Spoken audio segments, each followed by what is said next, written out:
So welcome to the Big Brown Gadfly. It's Bobby Lopez, the host, and this is where we give a hard time to people who need to be given a hard time, just like Socrates' horse. And I have on Carlos, a friend of mine, with me from one of the fair nations down to the south of the border. Kind of interesting, from one of the countries that has not yet called up to congratulate Joe Biden. Is that the case, Carlos? That's right. I was actually surprised to see our president, Andrés Manuel Lopez Obrador, the Mexican president. He didn't immediately congratulate Biden on his supposed win like everybody else. And why didn't he do it? Why do you think he did it? Because he knows something that these other leaders don't know, that he knows how elections work or something? Or what's your theory? I'm not sure. I think he's just like, a lot of people might ridicule me for this. Yeah, well, I think Carlos is cutting a little bit in. Hello?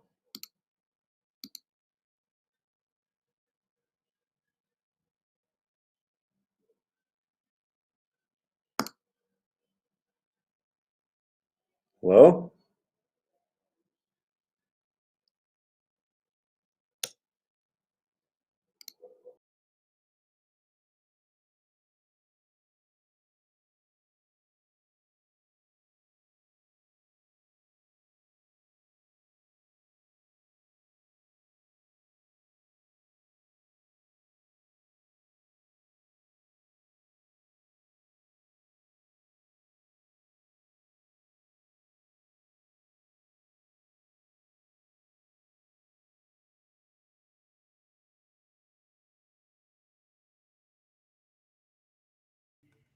Okay, it looks like we got cut off here.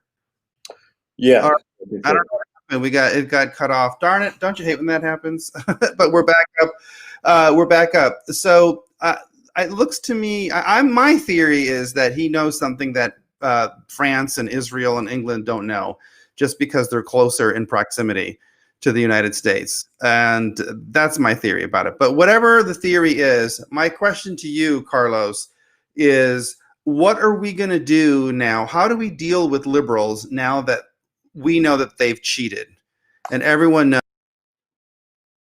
Sure. Did I break up again? Because I think you froze on my end.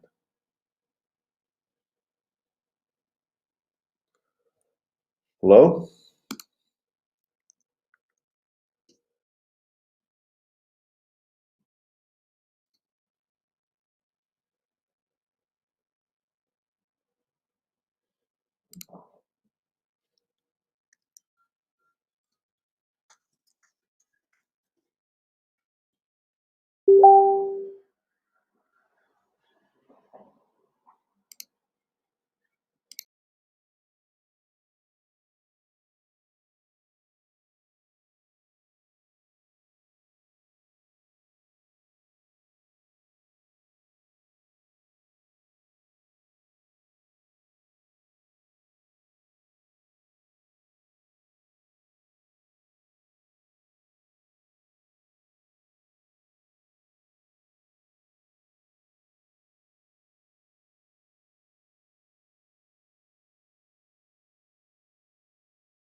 Looks like I'm on the air. I'm live. I don't know what's going on with this broadcast thing. It's a little bit of a tough deal there.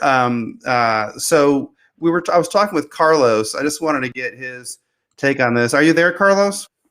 Yes. Can you hear me well? I think that there's a deep state plot to destroy our live stream. That's what I think. Yeah, it's very, very possible. It must be Jake up. All right. So just what is your opinion? How are we supposed to deal with liberals now that we know that they're dirty, rotten cheaters? Do you think that this will make a difference for conservatives? Because you and I have talked about a lot about the disappointing nature of conservatives, the way conservatives always seem to give up, et cetera, et cetera. Do you think this is going to make a difference because now there's just a mental clarity that conservatives will have that they won't have any more lingering doubts about whether or not they're dealing with really dishonest and faithless people. What do you think? Yeah, well, look, I've known the sort of enemy we were facing before, right? I've known that nothing is really there's nothing that they won't do to try to get their way. Mm-hmm. If they have to commit massive voter fraud, so be it. In fact, I think they've done it pretty much in every election. They just had to ramp it up in a massive scale this election because Trump did it extremely well voting wise, Mm-hmm. right? Yeah. But Yeah. I mean, the thing about it, Ronan, yeah, go on. no, go ahead.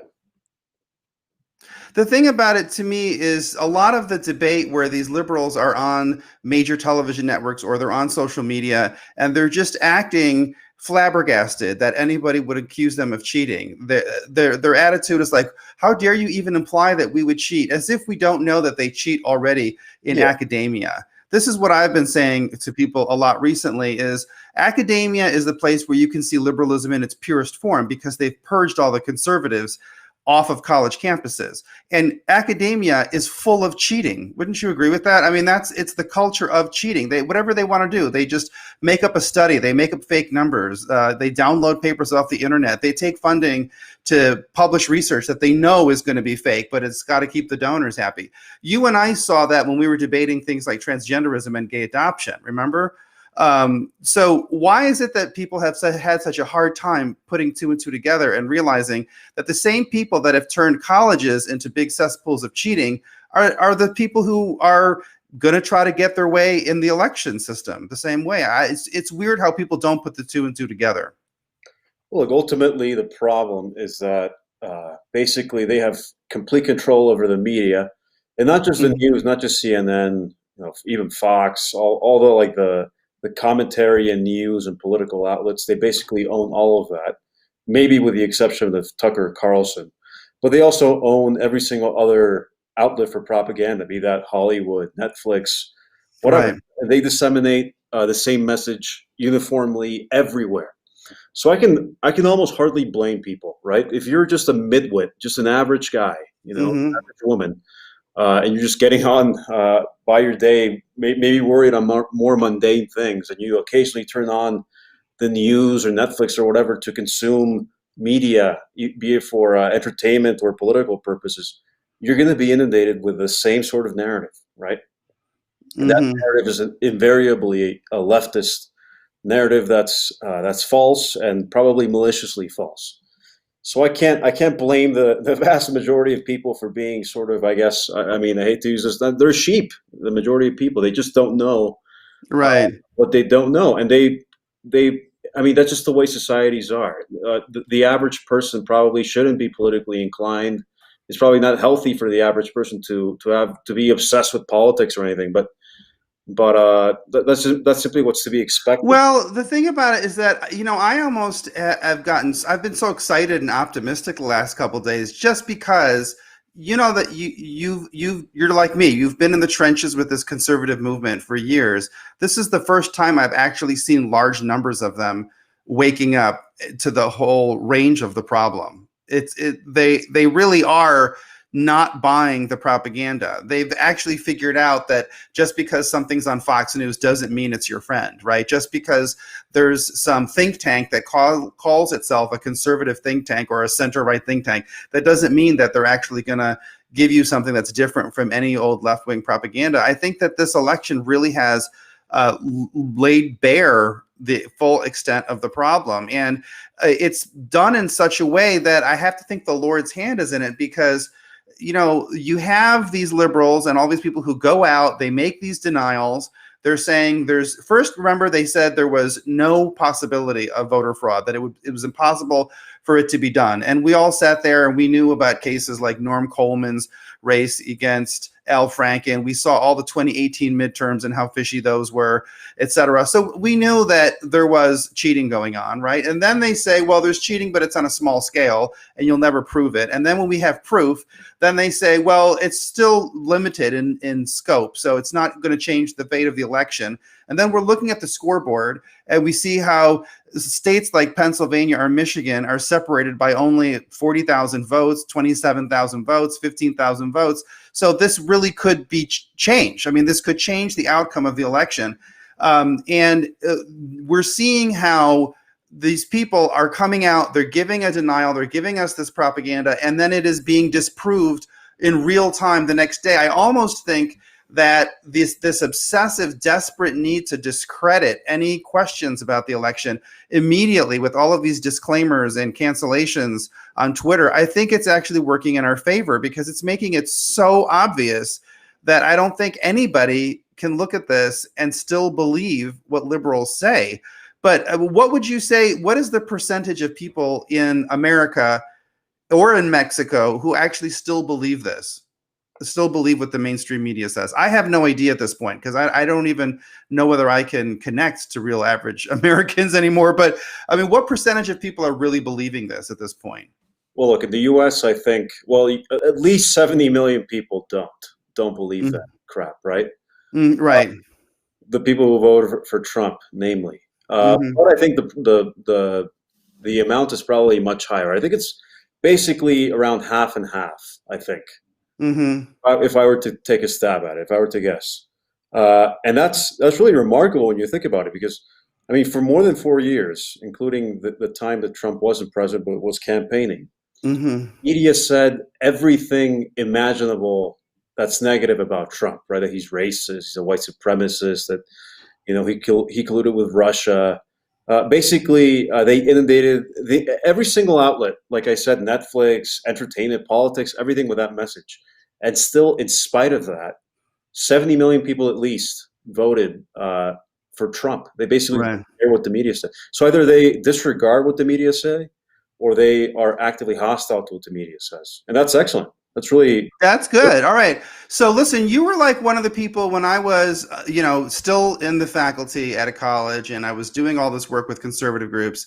I remember you'd meet really great young conservatives with a lot of potential. You were one of those people. I was just so happy to work with you, because you had so much energy and you were so smart about what you did. So I'm really just going to go with your gut instincts. I'm going to ask you, looking at this as a 20-something conservative who really takes these values seriously, what stream of conservatism do you think offers us the most hope for the future? I mean, you have sort of the old neocon George W. Bush people. You have the libertarian people in Cato Institute. You have the religious liberty crowd, with the folks at some of those think tanks around Washington. Then you have the more Catholic or more evangelical organizations. What do you think is the future of conservatism going forward, now that we've had this massive traumatic event and the left has been exposed, and people are going to want to see leadership from our side? I think they're going to want to see new leadership.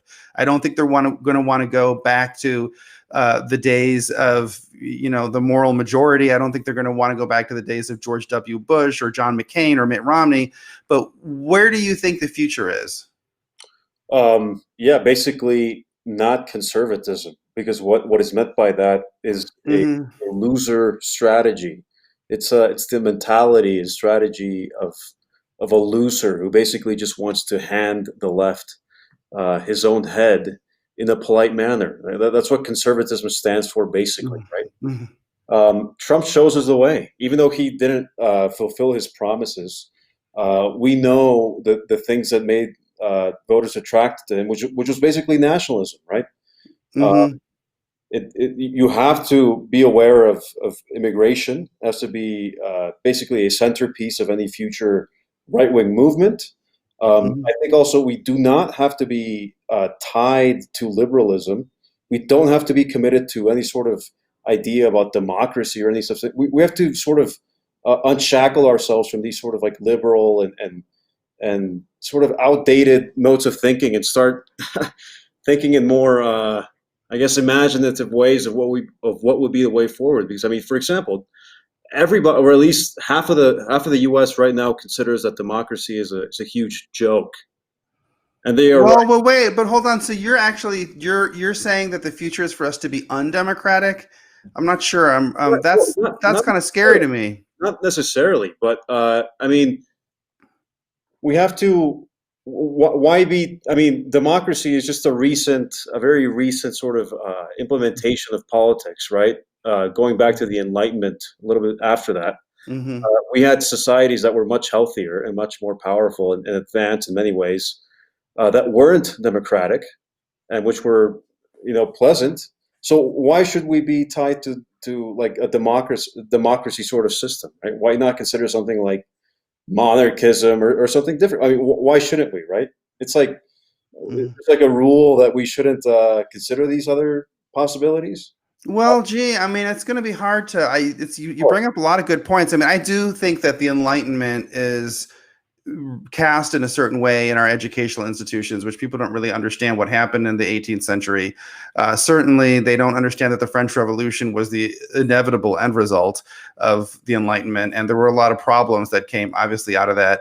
But I guess I'm not sure whether conservatives, by and large, or the right wing, or whatever it is that we're trying to tap into, the Trump voter. I think the Trump voter really cares about democracy. It seems to me that they do. I mean, because they came out and they wanted to vote, and they really want to see who won this election in terms of who won under the Constitution. So I think that they really do care about democracy. I think that a lot of them feel like the left has become tyrannical.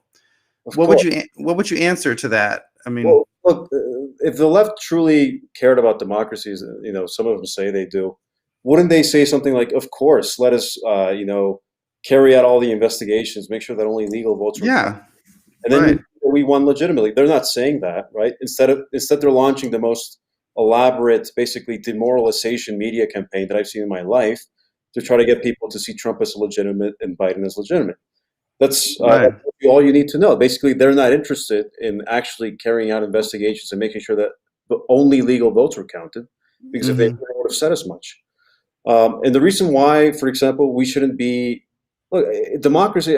There's no problem in itself with democracy. I don't think, especially if it's carried out in a responsible manner, because Hmm. believe it or not, people tend. I mean, despite of all the media propaganda, people still tend to vote for things that truly are in their interest. But even in spite of that, I mean, we have to start being suspicious of democracy, because basically the Hmm. left's strategy is to utilize mass migration to bring in people who will vote their way. And unfortunately, demographic trends in the U.S. are such that in a couple of years, they will basically have enough immigrants or Americans who are convinced to vote their way, where basically they will have uh, uninterrupted power henceforth, simply because the demographic trends are in their favor. Well, I don't know. I mean, what do you think? I think that if they were, because Latinos are the big, huge elephant, right, in the room about this, because that's the big group that they're importing in large numbers. If do you think if the conservative movement gave you and me and people like us a chance to speak to the Latino population, don't you think we could bring a lot of those people over to our thinking? I have seen tremendous movement among Latinos. I mean, towards Trump, huge rallies, huge excitement about it. I think a lot of Latinos that especially the recent immigrants from some of these countries, these are people who don't want socialism. Certainly they don't. They're very suspicious of all of the typical liberal discourses because they saw it play out in real time. And I think the left is not catching up on that at all. I think they still think Latin America is like in the 1980s when there were dictatorships and there was civil wars in Central America, and the way to reach Latin American people was to speak in this Jesuit Marxist language. But I mean that's the left's being outdated and they're passe. I think a lot of the more recent, even from Mexico, a lot of the more recent Latin American immigrants they're not liking what they're hearing from the Democratic Party at all. And so I think there might be some surprises if they do give mass amnesty to a lot of the people who are here and who are undocumented. I think that the right wing has a way of reaching them and bringing them in. But I guess maybe do you think that the proportion is just going to be so out of whack that it really won't be able to that you're going to end up with the permanent Democratic majority? Is that what you're kind of looking at? Yeah, I mean, granted, more Latinos did vote for Trump this time than last time, but still, the majority of them voted Democrat, and Hmm. they will probably continue to do so simply for racial reasons. They just don't see themselves as allied with or as whites, basically, which make up the bulk of the Republican Party. Mm-hmm. And I just don't think that they're ever going to, at least the majority of them, vote for Republicans. And basically trying to appeal to them by, well, amnesty, we know what happens with amnesty. What happens is California. Exactly. Well, yeah.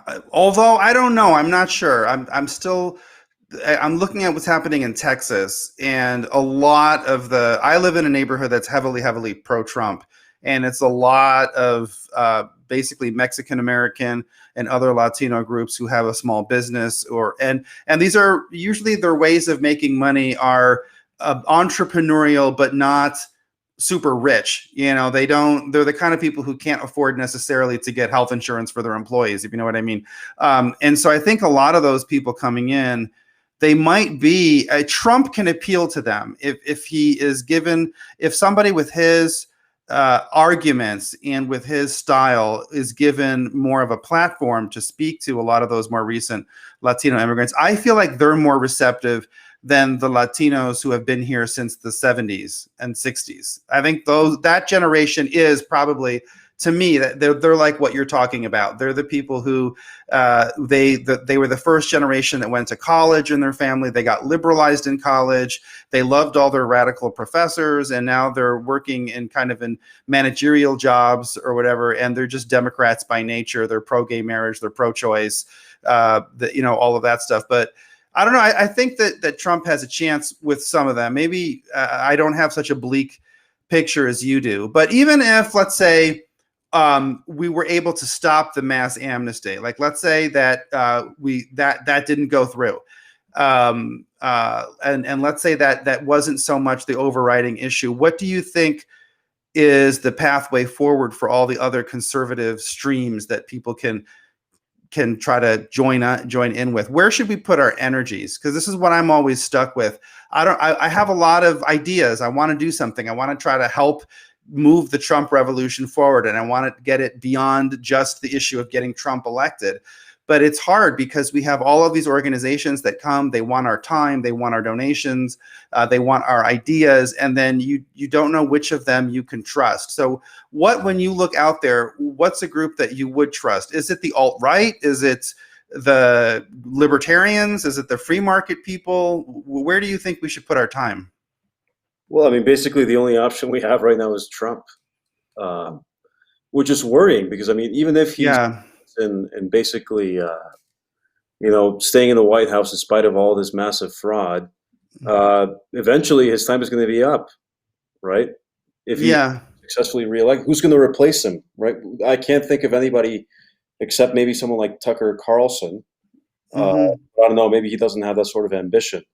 But the problem would be is after Trump, be it right now or 4 years after now, basically the Republican Party will revert to a sort of like Jeb Bush. No, but yeah, I mean, that's depressing. Where David French will be accepted back into right-wing circles. It'll be horrible.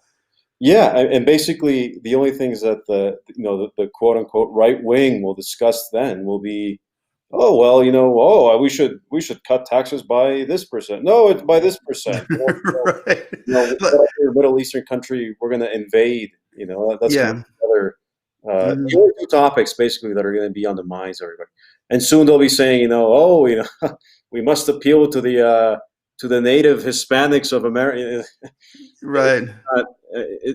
That's the loser strategy. That's a loser outcome because basically, the party is controlled by people who want it to be a completely useless party that gets nothing done on purpose. The Republicans. Well, can they ever go back to that though? I don't know. I mean, Trump really he's brought so many people in that weren't Republican.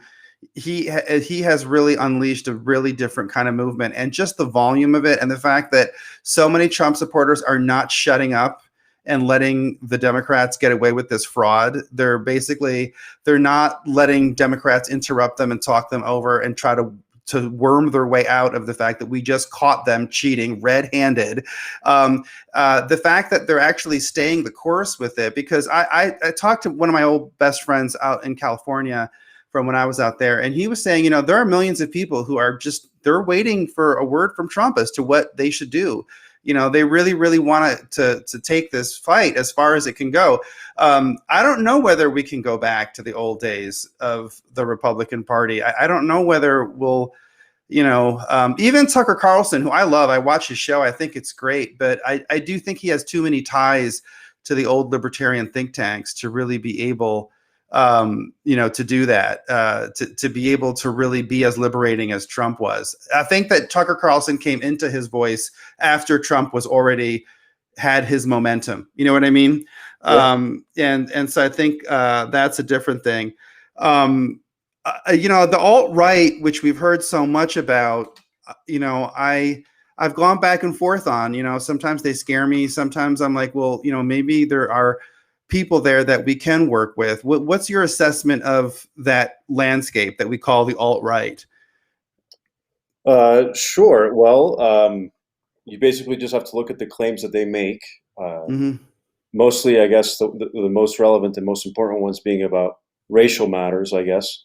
Mm-hmm. There, I mean, if you actually look at their claim, it's hard to disagree. I mean, the science is on their side, and they're pretty much right about basically racial identity matters, right? So they actually have a scientific belief system that like white people are superior. Not well. I mean that's kind of that's disturbing to me. But tell me more about what that. They claim, as far as I can tell, that there are racial differences in intelligence, right? Mm-hmm. Obviously, that's a very disagreeable subject, but if you look at the science on the matter, it's pretty clear. Well, to me, that just I don't know if I want to go down that road. I mean, that's definitely not something I want to go down because it just is. I don't. This is when they have those IQ test books, like the bell curve or whatever, and that guy, those racial identitarians. Is that what you're talking about? Yeah, but I don't know if that's the most. I mean, sure. I mean, there are these like inconvenient scientific Mm-hmm. findings, right? But I mean, the more like pertinent issue is that basically immigration is being weaponized against the U.S. and also against Europe. Mm-hmm. And most people are just unwilling to even accept the possibility of seeing immigration as a weapon, right? Um, but it's basically a weapon of for electoral control, definitely in the U.S., and also Mm-hmm. like, as a means of ethnic cleansing. I mean, explain to me why the U.S. is so obsessed with I don't know, finding Somalians or some other people from some other part of the world very distant from the U.S. Mm-hmm. and placing them in parts of the U.S. that are like 99% white. The U.S. government seems to be obsessed with like any part of the U.S. that they detect as too white. They're just like, okay, we got to fill this place up with immigrants. See, I guess here's the thing. I can go along with the alt-right when I hear some of them who talk about, and it's hard to define who they are because this label gets thrown around a lot. I can go along with them when they say national identity matters, and I can go along with them when they say culture matters, because one of the reasons why they say things that sometimes that catch our eyes and we say, oh, wow, that's interesting, is because of the fact that a lot of people don't want to talk about culture. The social issues always got pushed aside for the last 15 years because everything was about free market economics. And people forgot that, Reagan did talk about social issues. Everything just became about corporate stuff. So I can go along with them with that. When it gets to race, then that's where I shut down because I just don't. We've already learned from the past in terms of people who make scientific claims about different races or who want to purify the gene pool and stuff like that. Even if it's not going to lead to something violent, it just seems like a very scary way to think about it. I mean, how do you square that with the fact that so much of the conflict in the United States now, honestly, is not between white people and black people. It's between liberal white people and conservative white people. Yeah, I mean, That's the major conflict, I think. You well, know? there's all sorts of conflicts now. There are basically Mm, ideological conflicts. There are definitely racial conflicts. right. There are religious conflicts. I mean, the U.S. is a host to all sorts of conflicts now. I mean, there's definitely a religious conflict. Sorry, a racial conflict when you look at things like Black Lives Matter, right?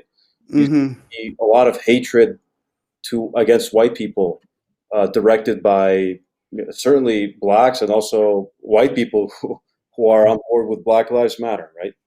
Mm-hmm. In general, just as an outside observer, I just see in the media, in academia, definitely a lot of hatred against white people, and I see that the immigrants that are being brought into the U.S., by the millions, they're basically trained in the university system and all other previous educational endeavors, be it in high school and elementary and so forth. They're basically all taught to hate white people. The white people. Well, but see, what's interesting though is that I don't think that they're taught to hate white people. I think that they're taught to hate a certain stereotype. And it seems like whenever there was a critical race theory discussion, it seems like there's always a class of liberal white people who are not subject to criticism. Like, the white people who are best friends with all the people of color and who, are pro-gay and who are liberal and all, they don't seem to really come under fire in those discussions. It seems like what they're really aiming their anger at is the classic Trump voter, which is, in my mind, it's kind of defined by their class and where they live in the country and whether they're religious or not. Those seem to be the things that they're really bashing. So I still hold out hope that this is not going to become a racially defined movement. I just don't want it to become that. There's maybe a chance out there that I'm being naive, but I'm hoping that it won't. I'm hoping that that's not going to be the road going forward. I do think that there needs that one avenue for conservatives to go forward is to build a culture and a discussion that does give more place to men. I think that is a useful thing. I think that, one of the things that made conservative weak in the past was they kind of followed the liberals' lead at trying to just feminize their ideology and their approach. Would you agree with that, at least? Yeah, I mean, another issue, sort of like a contrived issue Right. that's been created, is also a gender or sex issue, right? Where women are Mm-hmm. told this propaganda that they are living under a patriarchy, always oppressed by men, the wage gap, and so forth. I mean, Mm-hmm. ultimately, I see all of these things as just like an avenue of attack against basically everything that is normal and healthy, right? Yeah. Well, look, for right now, what we have, we'll just kind of wrap it up. But the most important thing we have to get through right now is the next couple weeks. We've got to stand whatever our differences are. We don't get to vote conservatives off the island until we could get past this court case and the election. And even if, despite all of our good faith efforts, Joe Biden ends up being coronated as the next president of the United States, it's important that we still stick with the fight against the Democrats all the way through. And we can't start peeling away and getting weak in the knees. And I think we're going to do it. I think there is going to be a critical mass of people on the conservative side who are going to stick with Trump as he contests this, because ultimately, this is the most important thing, regardless of what kind of conservative you believe in. If you are going to allow Democrats to steal elections on this scale, it's going to seep into every part of your life. Because as I was commenting with Carlos earlier, this is what I saw liberals do in academia for 20 years. This is how they live. When they want you out, they'll create a fake accusation against you. They'll put stupid stuff in your file. So, for instance, Carlos was there at a conference that I organized at the Ronald Reagan Presidential Library. So you were there that day. Remember, Carlos? Yes. So you're a witness to me. We did not attack gay people or attack women. In fact, all of the speakers at that event were women. Remember? Yeah. Okay, but the liberals on campus, they created this entire fake file claiming that I had forced students to go there, which was not true, which is just factually completely untrue, and that there were people who had nervous breakdowns because it was so homophobic and sexist. That's what they're going to do. This is what the same kind of thinking that leads to them stealing elections. If they don't get the outcome that they want, they just make stuff up. And if you allow them to continue to do this, all right, everything in your life is going to be subject to their whims. Everything in your life is going to be affected by this. So I think it's important that you stand strong, and that we don't cower before them. They're going to throw every single psychological trick in the book at you. But and I think it's good that our side is producing all of this proof. But I also don't want conservatives to get disappointed. Even if you give them 19,000 affidavits and you give them 100,000 pages of proof, they're still going to say there's no evidence, because they're always going to change the goalposts. They're going to start by saying, well, it's impossible. Then they're going to say it's rare. Then they're going to say it's too small. And then they're going to say, okay, maybe it is big and systematic, but it's not going to change the election. And then, they'll get to the point where they'll say, yes, it is true. They stole enough votes in order to change the outcome of the election, but now it's too late and we can't, hurt these people's feelings who were so happy that Biden got elected. They're going to throw every single piece of propaganda at us, and we just have to, stick it through. Now, what does this mean for Mexico? Do you think the fact that the president came out and said that he was not going to recognize Joe Biden yet, which, that was reported all over the world.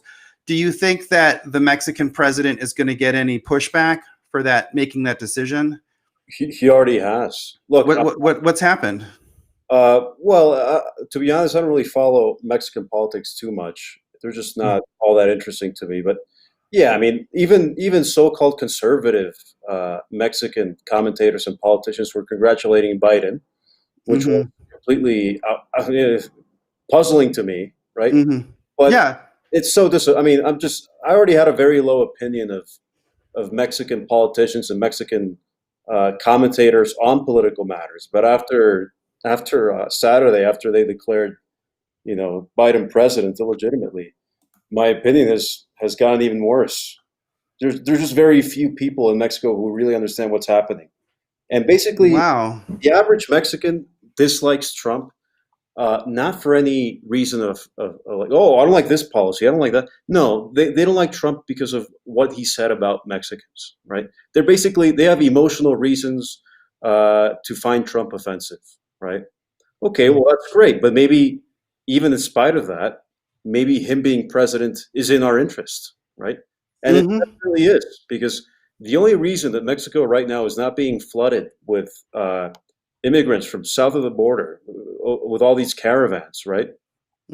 Because Trump is holding our president's feet to the fire, saying, hey, don't let them pass or I'm going to put tariffs on you. And he's smart enough to not do that because he doesn't want the tariffs. Right. But if Biden gets into office, in spite of the fraud, that'll cease. Basically, all the leftist propaganda and basically efforts are going to triple down here in Mexico. And on top of that, Biden's going to say, hey, send all the caravans my way. Right. And I think, it's the same thing in El Salvador. In El Salvador, when I go and I teach there, you see that in Central American countries, a third of their population has been exported to the United States. That is not good for anybody. It's not good for the large Salvadoran population. It's basically a diaspora. There's, a large chunk of their country living in exile. And Joe Biden, I think, doesn't care. He doesn't really understand that at all. The Democrats, if they get back into the White House, then they're going to have the State Department again. And then we're back to square one with the UN and the World Bank and the IMF coming and creating alliances with these different governments in Central America, which are not really what liberals think they are. They're very often very oppressive and corrupt governments. And I think it's definitely not in their interest to have Joe Biden as president. I am constantly amazed at the inability of the average Mexican to basically put himself in the shoes of somebody else or somebody from another country, right?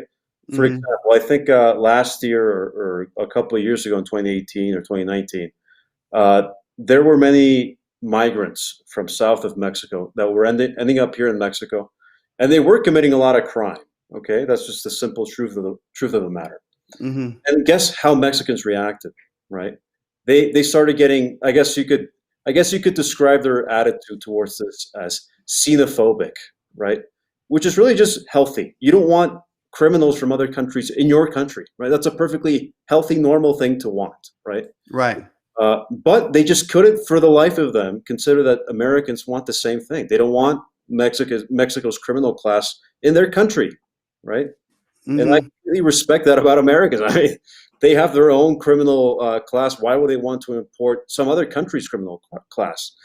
Here in Mexico, we have our own criminal class. Why would we want to import any other Latin American country's criminal class, right?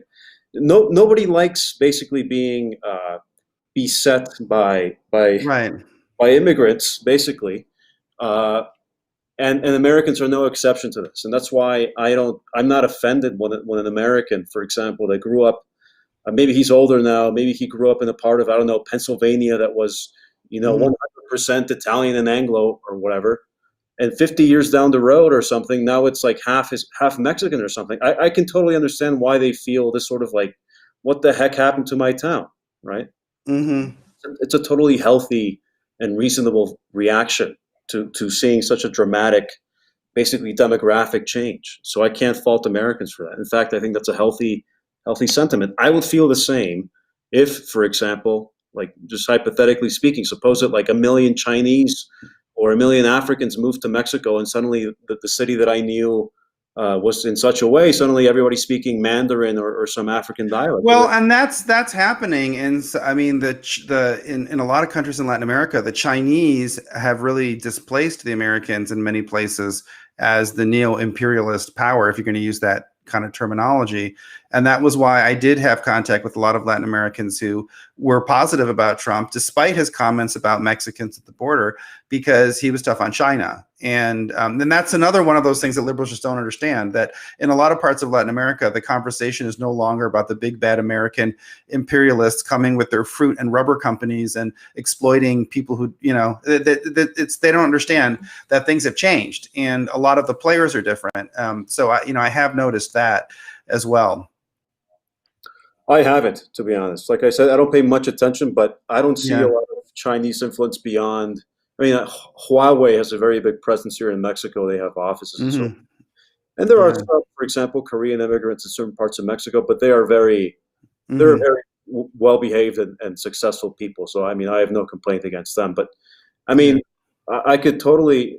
I don't know. Suppose that a city in Mexico that's like, I don't know, 99% Mexican over the span of a generation becomes, I don't know, like 50% African or something, or 50% Chinese or something.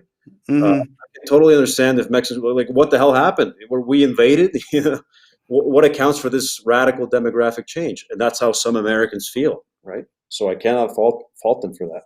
Yeah, well, and I think it's just the reality of the fact that cultures are different, and also the fact that if you have a system that has loopholes that people can exploit for selfish motives that are harmful to people, people are going to do it. And one of the beautiful things about all of this going on with this train wreck of an election is you're seeing how, look, America is not that much above other countries of the world. In fact, it's not better than other countries in the world when it comes to elections. This is pretty bad In as fact, elections go.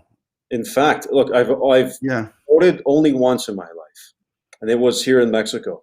Hmm. Now, they required of me to be able to vote. I think I had to register if I remember correctly. But what I certainly do remember is that they required an ID and also fingerprints, right? Yes, yes. I mean, it's really serious. It's an important civic obligation. Exactly. And And yeah, and yeah. American friends tell me that, look, I'm not entirely familiar with the laws. I think they vary even on a county level, but certainly on a state level. But I mean, some states in the U.S. or some counties, or maybe all of them, they don't require an ID to vote. What sort of joke, what sort of clown country is that? That's exactly what I mean. I mean, it's I have relatives in the Philippines, and they called me up, and they were like, "What is I want America to take back everything they've ever said negative about the Philippines." And there's Glenn Greenwald wrote about how in Brazil everyone knows the election results that night, because part of the election law is you have to do the due diligence. If you're the government, it is your job to set up a system that will be responsible enough and will have enough oversight that people can trust the results. And you have to produce the results the same night, because every hour that you have boxes of ballots sitting in warehouses, that you can't pay for the security to watch over millions of ballots. You just can't. And you can't expect volunteers to be pouring out of every corner of every neighborhood for days at a time to watch over the ballots. You have to get it done then, you know? I mean, take it from a Mexican. It's so embarrassing, frankly. I'm embarrassed for Americans because I can say this. The Mexican election process is more reliable and less violable than the U.S. election process. How embarrassing is that? You know, Mexico has a reputation for being like a despotic, corrupt third world country. And look, in some respects, that's true. But we have a better and more reliable election system than the U.S. I mean, that's embarrassing, right? Yeah, yeah.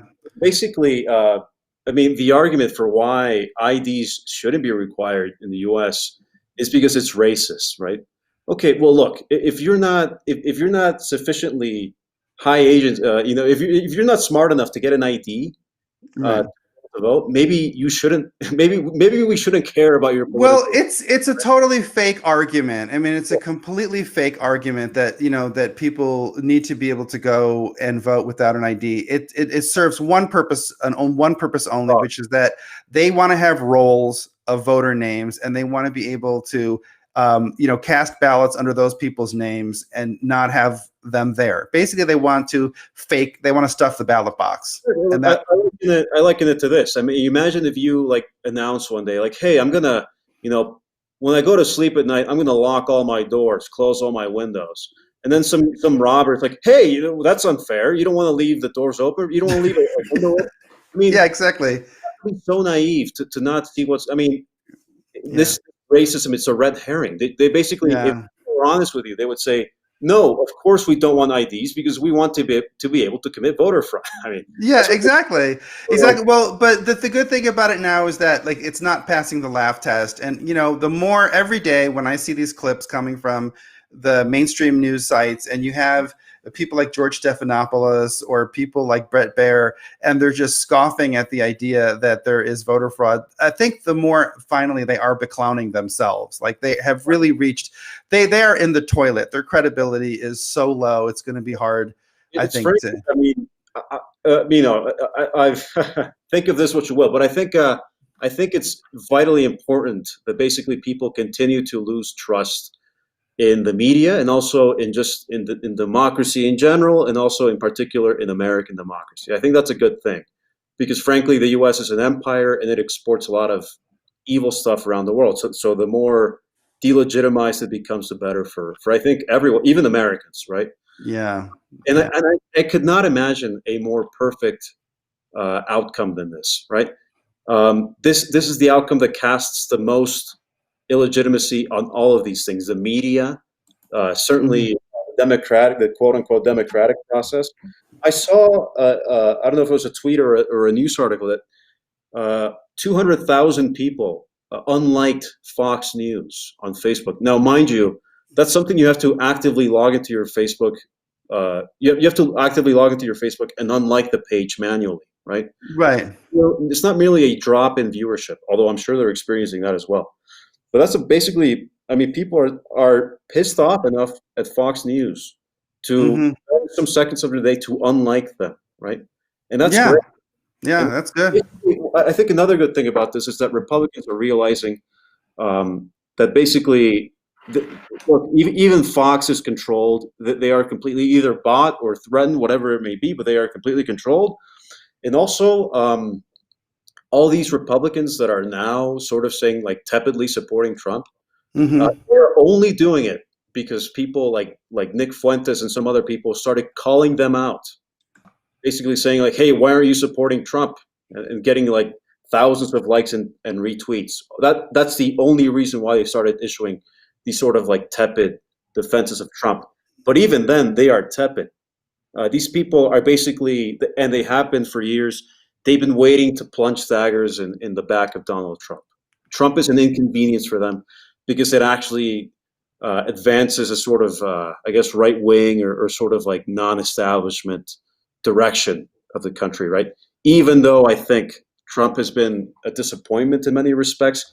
I mean, he's been so utile. He's been so helpful in delegitimizing the whole thing, which I think is a good thing in itself. Yeah, I But think it's a good thing in itself. And he gave us he was a symbol. He was a powerful symbol. I do think he did a good job in a lot of areas, but yeah, I think the most important thing was a symbol. Look, I know you got to get to bed. It's late there. It's late here. Thank you so much for joining, and we're going to stay in touch, right? sure thing, Bobby. Thank you. Yeah, and we're going to see what's going on, and please keep me updated as to what's going on in Mexico. All right? I'll try to keep more attention to the news here. But when you're Yeah, living next to the most politically significant yeah, empire in the world, it's a bit difficult. But definitely, thank you, Bobby. yeah.